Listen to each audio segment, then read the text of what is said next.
والنعت لخاتم الرسالة أما بعد فأعوذ بالله من الشيطان الرجيم بسم الله الرحمن الرحيم قال الله تبارك وتعالى في القرآن المجيد والفرقان الحميد يا أيها الذين آمنوا لا ترفعوا أصواتكم فوق صوت النبي وقال النبي صلى الله عليه وسلم علمني ربي فأحسن تعليمي وأدبني ربي فأحسن تأديبي أو كما قال عليه الصلاة والسلام۔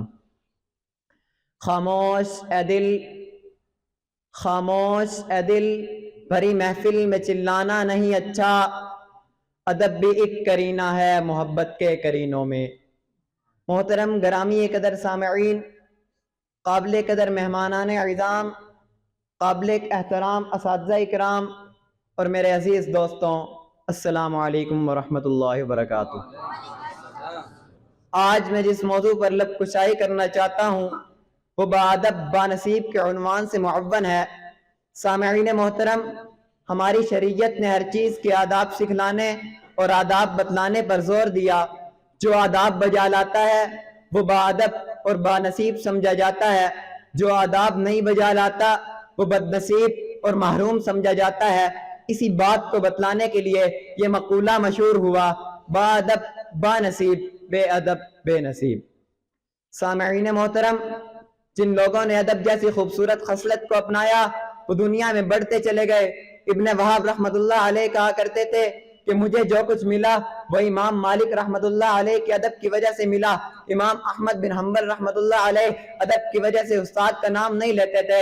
امام شافعی رحمۃ اللہ علیہ ادب کی وجہ سے کتاب کے وقت آہستہ پڑھتے کہیں میرے استاد کو اس کی آواز نہ سنائی دے۔ امام بخاری رحمۃ اللہ علیہ سے کسی نے پوچھا کہ آپ کے دل میں کوئی خواہش ہے تو انہوں نے فرمایا اگر میرے استاد علی بن مدینی حیات ہوتے تو میں جا کر ان کی صحبت اختیار کر لیتا۔ میرے دوستوں، اسلامی تاریخ اس طرح کے بے شمار واقعات سے بھری پڑی ہے۔ ادب اتنا بڑا عمل ہے کہ اللہ رب العزت نے قرآن مجید فرقان حمید میں ایمان والوں کو خطاب کرتے ہوئے فرمایا یا ایھا الذین آمنوا لا ترفعوا اصواتکم فوق صوت النبی، اے ایمان والو میرے نبی کی بے ادبی نہ کرو، کہیں ایسا نہ ہو کہ تم بے ادبی کر بیٹھو اور تمہارے اعمال ضائع ہو جائیں اور تمہیں اس کا علم نہ ہو۔ سامعین محترم، شرف انسانیت یہ ہے کہ انسان ادب کے زیور سے آراستہ ہو۔ جس انسان میں ادب کا جوہر نہ ہو وہ انسان نما حیوان ہوا کرتا ہے۔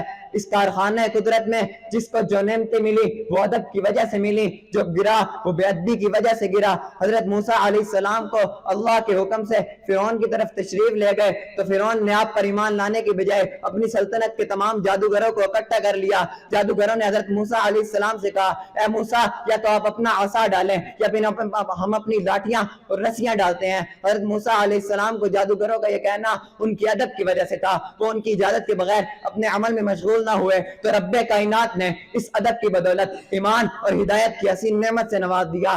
سامعین محترم، جو شخص منزل مقصود تک پہنچا وہ ادب کی وجہ سے پہنچا، جو گرا وہ بے ادبی کی وجہ سے گرا۔ غرض ادب ایک ایسی چیز ہے جو انسان کو ممتاز بنا دیتی ہے۔ اسلام نے قرآن و حدیث کی روشنی میں ہر نسبت کے آداب بتلائے ہیں۔ رسول اللہ صلی اللہ علیہ وسلم کا ادب دیکھا جائے تو حدیث قدسی میں وارد ہے لولاک ما خلقت الجنہ ولولاک لما خلقت النار، اے محبوب اگر آپ نہ ہوتے تو میں جنت کو پیدا نہ کرتا، اے محبوب اگر آپ نہ ہوتے تو میں جہنم کو پیدا نہ کرتا۔ اگر استاد کا ادب دیکھا جائے تو رسول اللہ صلی اللہ علیہ وسلم نے دنیا کو انما بعثت معلما بتا کر استاد کی نسبت کو اپنے ساتھ جوڑ لیا۔ اور آخر میں اپنے دوستوں سے صرف ایک گزارش کرنا چاہوں گا کہ ادبوا النفس ایھا الاصحاب، ادبوا النفس ایھا الاصحاب، ترک العشق کلھا آداب۔ اپنے آپ کو ادب سکھاؤ ہے دوستوں، کیونکہ عشق کے سب طریقے ادب ہی ادب ہیں۔ وآخر دعوانا ان الحمد للہ رب العالمین۔